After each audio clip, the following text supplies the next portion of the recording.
Et puis un jour, une page se ferme,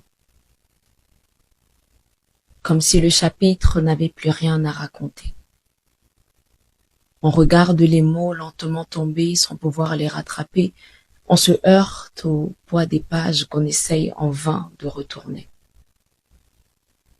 On cherche à comprendre l'essence. On questionne l'essence même de l'existence. On tourne sur soi-même au risque de tomber.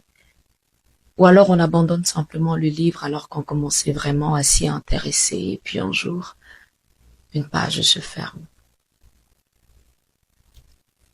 Comme le fort bruit d'une porte qu'on claque, la honte et la peur qui courent sur un plancher qui craque, un rideau qui se déchire, un vase qui se brise, le vent violent dans nos rages que rien ne maîtrise, et puis un jour, une porte se ferme,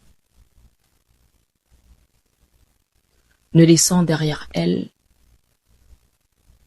que les espoirs, les souvenirs, les regrets, la colère, le doute, le rejet, sans qu'on ne s'y attende ou qu'on y soit préparé.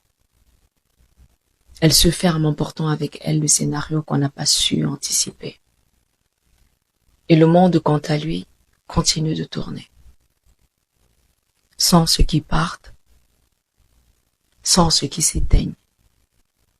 Et au milieu des forts silences, ceux qui saignent, du vide et de l'absence, ceux qui s'aiment, il n'y a plus que les bribes de l'amour qui s'aiment.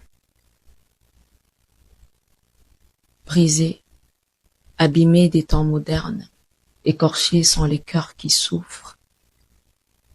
Et puis un jour, une page se ferme et une autre s'ouvre.